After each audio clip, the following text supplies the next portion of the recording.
Unanswered questions about fucking Chucky. Number 1. Why didn't Chucky further pursue Mike Norris? And Number 2. why didn't Chucky further pursue Jack Santos? Chucky is a funny-ass foul-mouthed killer doll that slashed his way through fame in the 1980s. A true classic never goes out of style. Will you shut the Be back.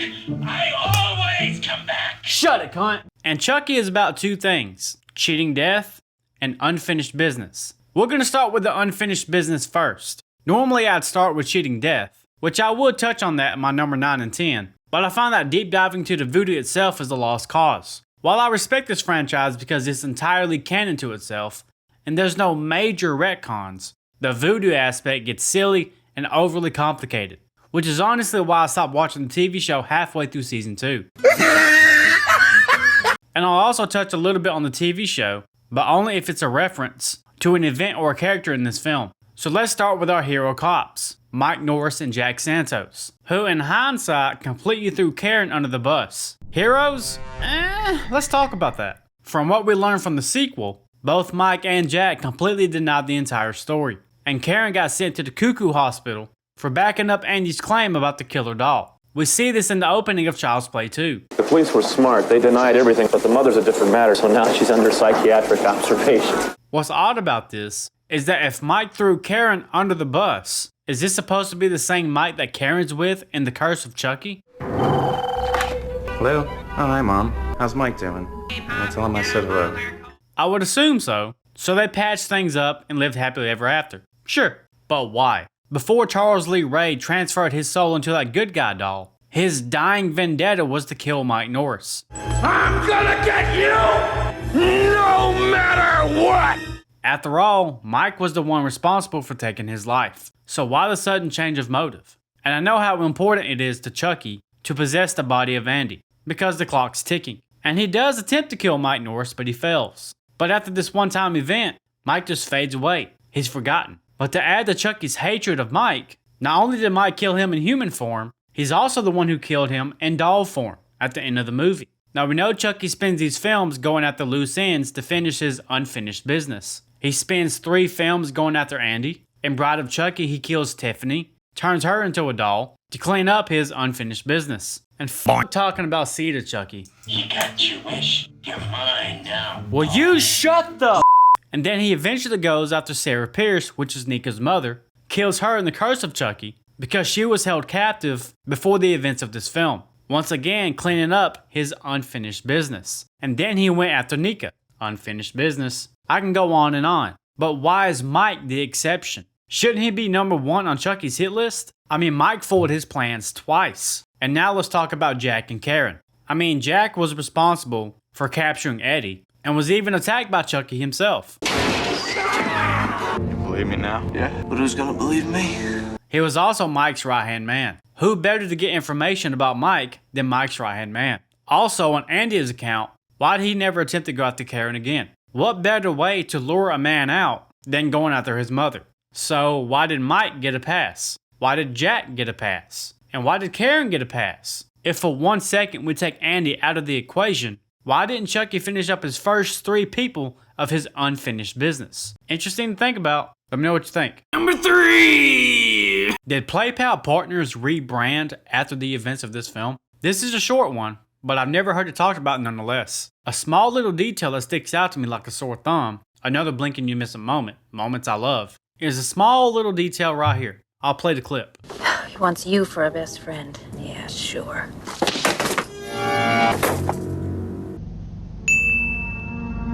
As you know, the official makers of the Good Guy dolls in these films are PlayPal Toys, not Play Partner Toys. This leads me to believe, due to the opening dialogue of Child's Play 2, that the company was on the verge of stocks plummeting and maybe even considered closing down, unless there was a drastic change.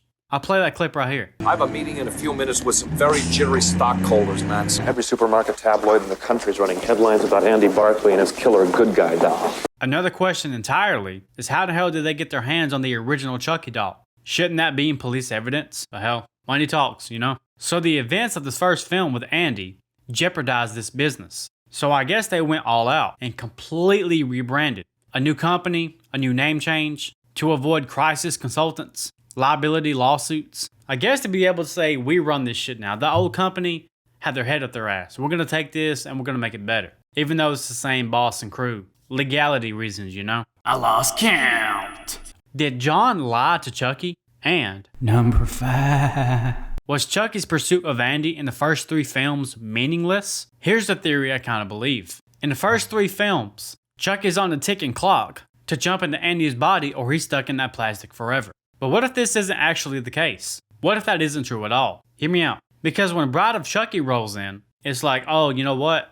There's this special blood amulet on the corpse of Charles Lee Ray, and with that little necklace, you can body hop into whoever you want. What? That invalidates the entire premise of the first 3 films. If Chucky knew this all along, why was he freaking out about Andy for the past 10 years? That doesn't make any sense. You're in a race to get this boy because you're turning human in the doll. But if you have this amulet, you have unlimited time. And for right now, I'll discredit the TV show because in the show, the voodoo has no limits. Chucky can do whatever the hell he wants to do. And that makes things very complicated. But these first few films, it was pretty simple. So here's the only way it makes sense to me without snapping the timeline in half. The first trilogy, 1, 2, 3, is based off John Bishop's lie. So let's run it from the top. Charles Lee Ray learns voodoo, gets ventilated by Mike Norris, turns himself into a good guy doll, crawls back to John, pissed off and bleeding. Only one problem. This. But last night I got shot. It hurt. It hurt like a son of a bitch. It even bled. John tells him that he's turning human again. Drops the, you have to possess the first person you told secret. But if we think about this from John's position, he realizes he just taught a psycho how to break the rules in the universe. And then realized that psycho broke the fucking rules of the universe. And realizes that everything he taught Charles has used that for evil purposes. And not for the afterlife enlightenment that he preaches. You perverted everything I've taught you and used it for evil. But if John gave Charles the heart amulet as part of the advanced course in voodoo in the afterlife, and he was watching the body count climb up, it makes sense for John to try to stall him out. Because John didn't intend for the voodoo to be used for evil. It just was. So when Chucky threatens him, he tries the old bait and switch, but he paid for it. Which also explains the weird math. Because in Child's Play 2 is the only time we actually see Chucky fulfill that Dembala chant successfully.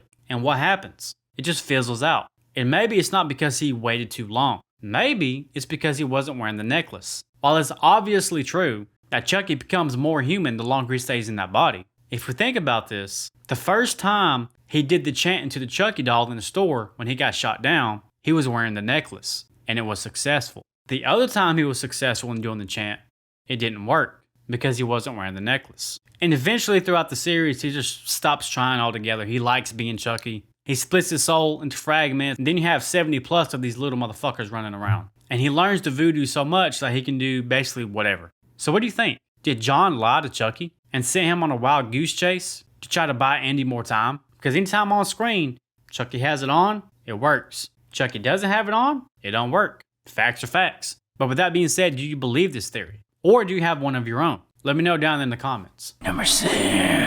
Rapid fire round. Mike really likes putting his gloves on and off in this film. I'll play it for you right here. Here he has them on. Then they magically disappear. Then he puts them back on again. Then he takes them right back off. What? Now this is irrelevant, but how much did Aunt Maggie get around? I'm only saying because 90% of her dialogue is about Steal this. I think I dated him. It'll be the hottest date I've had in months. Give Criswell a kick in the pants for me, huh? I mean, I can't complain. I mean, Maggie's pretty good looking broad. Well, is it a good guy or not? It is. It is. Yeah, no shit. This isn't groceries. Why would you put groceries in a big ass box and then wrap it up? We're not gonna talk about this hand just moving Chucky in the fireplace. Ugh. Number 7. Why is Charles buried in Hackensack when he caught lead in Chicago? This one has been in the back of my mind since I was a kid. And after all these years, the sequels, the TV show, this has never been answered. While it doesn't make anything easier that there's 2 lake shores, one in New Jersey and Chicago, Chicago would be the place where he defined himself as the Lakeshore Strangler. This is why Mike Norris is after him in the first place. I got the Strangler. Wabash it, Van Buren. Later on, we find out about Sarah, but we'll talk about that when it's relevant. But based on what we know, Despite Charles being from Hackensack, New Jersey, why is he buried there? If we look a little further into the TV series, Charles grew up a very troubled kid who bounced around from foster home to foster home after putting his own mother on a slab. So Charles never had any other family, or loved ones, or even friends, besides Tiffany in his adult years. And we eventually learn that Tiffany is the one who sells out Charles to Mike about holding Sarah captive. So Tiffany can't be responsible. Why sell him out just to take his body back to New Jersey? Tiffany has no reason to be in Jersey. They live together in an apartment in Chicago. And it's not like the town of Hackensack is going to request his body to be put back home. In reality, Chicago would have just put him in a pine box and threw him out in the field, wherever it was convenient. So who put up the money for the plot, his headstone, and who paid for that transfer all the way back to his hometown? I don't see Chicago spending the time, money, and resources to do so. I also don't see New Jersey doing it, and I don't see Tiffany doing it. I mean, it took her 10 whole years just to bring Chucky back to life, and that wasn't even in New Jersey when that happened. She didn't even know about the heart amulet on his body until Chucky told her. So who did it? Was it maybe his mother who bought it when he was very young? That's a possibility, I guess. Spoiler alert. Later on in the series, when I talk about Bride of Chucky, or maybe the TV show, we also have to talk about who moved his grave. And yes, that did happen. But we'll get there when we get there. Number 8. Why didn't Chucky use the school as cover? I'm baffled that Chucky missed this huge opportunity to blend in while hiding in plain sight. So before the rising popularity of the concept of multiple Chuckies arose, sometimes he had a resort of posing as a different doll. But this film provides the first ample opportunity to do so, and he does not. And it would have been so beneficial, because this can go one of two ways. One, after Maggie's murder, he could have wanted to be placed in police evidence, so he can settle his vendetta with Mike. However, this doesn't happen. So let's go to number 2. Instead, Chucky blows his identity to both Karen and Mike, and now has heat. The secret is out of the bag, and now both of them are after him. So while he was after Andy, why not take this opportunity to switch places with one of the other dolls at the school? Even in this film, the good guy dolls are very popular, considering multiple kids bring in Chucky dolls at the school. He could have just framed another Chucky doll, just long enough to throw off his scent and continue his mission to find and possess Andy. Because there's no way they would have differentiated this doll from this doll. They're all the same. Matter of fact, why didn't Chucky steal another good guy doll and plant it somewhere to be caught? That would have given him even more leadway to throw off Karen and Mike, especially since a whole 24 hours passed after his cover was blown. Looking at the time frame, he tried to kill Karen, he then tried to kill Mike, he did kill John, and then spends the rest of the afternoon hunting down Andy in the hospital, just to follow Andy back home, where Mike and Karen both know that's where Chucky's gonna go. So again, why not use the school to his advantage? Number 9.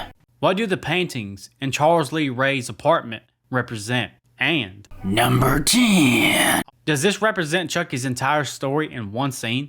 One of the most interesting things to me in this film is the apartment of Charles Lee Ray.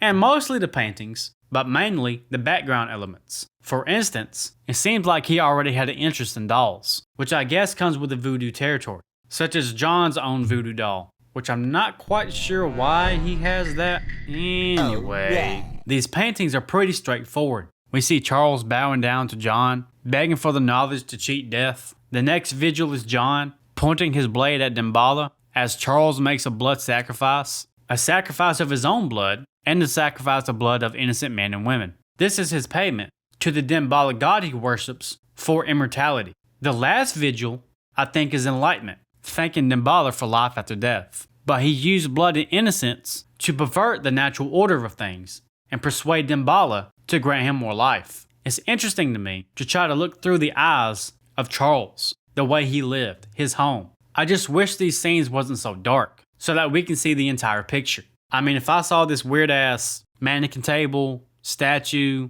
and voodoo paintings with huge schlongs, my ass is out of there. Thank you guys so much for taking part of your day to kick it with me. You know I appreciate it. Until next time, where I see you in Child's Play 2, one of my favorite sequels of all time. I'm pretty excited about it. With that being said, if you have any theories about Child's Play 2, or any other film in this series, feel free to drop it down in the Discord. The Discord is absolutely free. It's just a hangout spot. You can come, drop theories, talk about your day, how good it went, how shitty it was, talk about music, gaming, horror, theories, you name it.